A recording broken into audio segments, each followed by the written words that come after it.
Good morning for those of you in the US, good afternoon, perhaps even good evening for those of you around the world. I'm really happy and privileged to be joining you today. And I just want to give a sincere shout out and convey my gratitude to the Arab Political Science Network, such an important and hopefully still burgeoning and will continue to grow initiative that so many folks have come together to put forward into the world.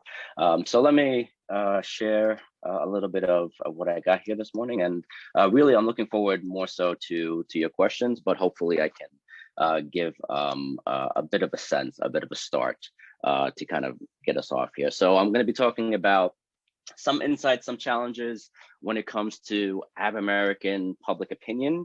So I work primarily with quantitative data. I'm not here to start any methodological wars. It's just, my, idiosyncrasy. Certainly, I very much value and very much look forward to Claudia discussing her work as well. I'm just going to give you kind of from my perspective some of the things that have kind of come to the fore as I studied this community in the United States. So to get us started, just some kind of basic descriptives here. So when it comes to the population of Arab Americans, right off the bat, I mean, we see that there is this discrepancy. According to the census, they estimate the Arab American population at a little over 2 million, but according to the Arab American Institute, which some of you may know, and it's run by James Dogby and very well regarded surveyor of public opinion here in the United States, not just with regards to Arab and MENA issues, but more broadly as well. So the Arab American Institute estimates, there's well over 50% more Arab Americans than the census, somewhere in the vicinity of about 3.6 million. So that's just to kind of get started. When it comes to kind of socioeconomic data, just looking at the census data, you see that, Arab Americans tend to be a bit more educated than the general public, more or less on the same, on parallel ground with the general public when it comes to kind of median household income. But something that I'm sure is, kind of top of mind, just because it always is when we're talking about Arabs and Middle Easterners more generally, is this notion of religion. Who makes up Arab Americans? And I have question marks there because we're not really very sure. I think conservatively, what we can say is that contra to the Middle East more generally, the majority of Arab Americans are likely Christian.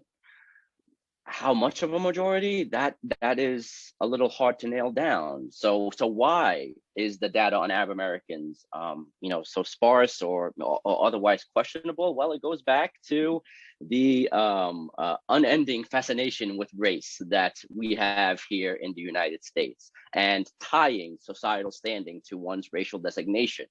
As you can see, the menu of which has kind of changed, has ebbed and flowed based on, the political winds. So, in the beginning, the Naturalization Act said that anyone who is a free white person could be a citizen. And it wasn't until, right around this time in the 1950s, when finally the Nationality Act of 1952 abolished any racial restriction on citizenship altogether. But in the intervening time, you had to be a white person in order to be naturalized as somebody immigrating to the United States, and this led to this strange phenomenon here in the U.S. where Arabs actually petitioned for whiteness. And the first case where there was actually a successful petition wasn't until 1909, where a Syrian Christian went up to a judge and said, listen, if you think I'm Mongolian, well, then you think Jesus was Mongolian too, because him and I, we're neighbors, right? And the judge bought that. And so he became the first Arab naturalized as an American, the first Arab to kind of gain so-called white status. But this leveraging of a shared religious background as something of a passage into whiteness as conceived of here in America allowed judges to really consider Syrian Christians racially different than Arabs more generally, whom they still conflated with being Muslim. And so it was many decades later until the first Arab Muslim became naturalized as a US citizen. And finally, in 1977, the OMB, the Office of Management and Budget here in the US, the Census Office, categorized white persons as those from Europe, the Middle East, and North Africa. And of course, the Middle Eastern and North African community has been enjoying the privileges of being white in the United States for decades since. Not quite, right? Indeed, obviously, especially in a post 9/11 context, there has been rampant discrimination targeting Arab Americans, regardless of religious background. And even those, thought to be Arab or thought to be Muslim that weren't either. And so there has been a more recent push, and I'm sorry for the low quality of this picture. Unfortunately, it was the only one I could find. A more recent push to change the census categories to include a potential Middle Eastern and North African category. And this was, really looking like it had some steam, that it was going to be in the most recent decennial census that took place just last year. But towards the end, when it was actually going to be fielded, unfortunately, it kind of fell through. The rationale was a little hard to understand why. But this shows you, right? This is the reason why it's so hard to really study Arab Americans. This means that Arab Americans effectively get subsumed within the ocean of white Americans more generally, which, as you can imagine, poses numerous methodological challenges. The first of which being that there's really no valid sampling frame, to put it in less, jargony language. There's no kind of standard reference that we can turn to say, okay, these are, this is what this population looks like, so that you can compare and see, how your sample kind of measures up to that. And so that poses a lot of, challenges when you're trying to talk about and generalize what you find on Arab Americans. And this isn't just for, the kind of the highest quality data, even, the less than ideal methodological choices that you can make, where you're just simply going to one of these survey companies like Qualtrics or SSI here in the United States and saying, if you want to have a sample of American Jews or even Mormons, right, these minority communities, it's much easier to get because religion often gets asked on these surveys that kind of populate their samples, even if it's not asked on the census. But on these surveys that populate these samples, rarely is there an option, is there a menu option to say that you're Middle Eastern or Arab. And so there isn't even a pool of Arabs in this less than ideal source that we can kind of draw on. And so this leads to kind of geographic limitations in our knowledge. What we end up doing is kind of going to these so-called Arab enclaves, right? So Arabs tend to cluster in, high urban areas. So New York, Los Angeles, Chicago, Detroit. And so that's where much of this research is drawn from, for the simple fact that it would just simply be resource intensive, far too resource intensive, to kind of go outside of these concentrated areas. And then there are also temporal constraints. So the Detroit Arab American study, and as you can tell, even with the temporal constraint, there's still a geographic constraint as well. The Detroit Arab American study, which, as far as I can find, is the only publicly available data set on Arab Americans. It's coming out of the year 2003, really high quality data, right? But obviously a lot has changed since 2003. But much of what we know about Arab Americans inferentially really does come out of that, again, very high quality survey. And then naturally enough, we find these population blind spots, perhaps a little counterintuitively, even though the majority of Arabs are Christians, we actually have far more data on Arab Muslims. And that's because there have been a lot more data collected on Muslims in America more generally, from which we can pull out the Arabs in those surveys and gain a bit more knowledge about them. To that end, I figured, let me try and do that. And so in my forthcoming piece in that edited volume that Lemma mentioned, that Dr. Uwartian is a co-editor on, I draw on these sources from the Pew Research Center, as well as from the Institute of Social Policy and Understanding, these multiple waves of surveys that they've done, and pulled out all of the Arab Americans that are in those polls. And my objective was basically to discern the attitudinal and behavioral differences between recent immigrants and the next generation, the generation that was born here in the United States. Why? Because, well, it touches on a number of different domains that we might be interested in. Notions of democratic learning, notions of integration, assimilation, acculturation, whichever word you want to use, whichever definition for whichever word you want to use, right? All that is kind of invoked through this kind of survey. This is kind of a first step to kind of get us some empirical grounding for some of these issues that we might want to examine. So what did I find?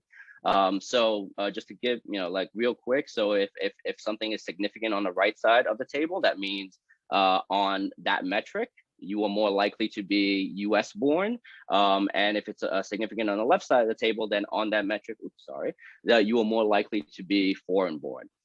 So I looked at religiosity, right? So this is a very common measure of assimilation, integration, and on all the measures of religiosity, there's complete parity between immigrants and those born in the U.S. So that really has some clear implications for what we think the future might look like for Arab American Muslims in the United States. Where there is some discrepancy, though, is in experiencing and processing discrimination.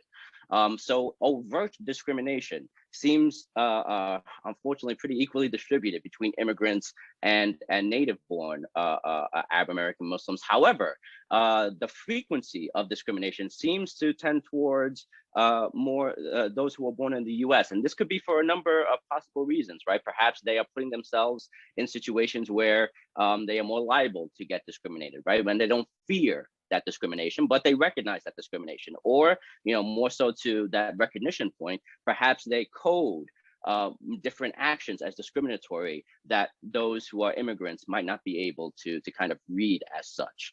And then this final metric here, it's associated with levels of kind of internalized Islamophobia.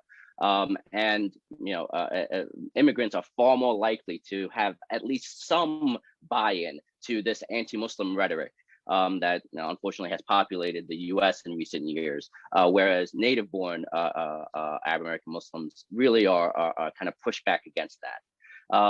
One last thing that I just kind of want to hit on is as I'm sure with the election having recently passed, a lot of folks have probably been wondering how did Arab Americans vote. I just want to kind of quickly show this. So you see that there's some discrepancy on the basis of religious affiliation, probably a clearer discrepancy in terms of generation, so age cohort. What are the explanations for this? Well, one kind of basic explanation may just be that it's simply a regression back to the mean, right? So you're just going back to that pre-Obama era of party affiliation. I'd be more than happy to kind of talk a bit more about this, but what I want to end on here is kind of a broader question. Who counts as an Arab? So AAI, the Arab American Institute, they include Somalis and Sudanese. Maybe some Somalis and Sudanese think of themselves as Arab. I imagine there's a good chunk of them that don't. So what do we kind of make of that? How do we code that? Are we trying to just simply force a label on individuals, or are we more concerned about self-identification? Same thing with religious and ethnic minorities, right? Are Chaldeans Arabs, right? Are Maronite Christians Arabs? You ask certain scholars, they'll say yes. You ask certain Chaldeans and Maronite Christians, they'll say no. again, what are we trying to capture when we talk about Arab Americans? And so this is where I think we really can learn from the wealth of literature that has been devoted to studying minority groups here in the US over the years, particularly Asian Americans, many of whom don't really buy into that pan-ethnic label, but might say they're more Vietnamese, more Chinese, etc. And then you also have this, issue of, as the generations go along, as they're far more intermarried, you get into this thorny issue, how Arab do you have to be, right, to be kind of labeled as Arab, right? So it's a really thorny question. And it might simply be that even if you have, generations, of Arabs in your family, you might not have any connection. Again, you might not self-identify. What are we trying to capture? Right? What are we trying to understand when we say that we're trying to understand Arab Americans? So a lot of, kind of really interesting and kind of deep debate, I think, is in store kind of moving forward when within this domain of studying Arab Americans.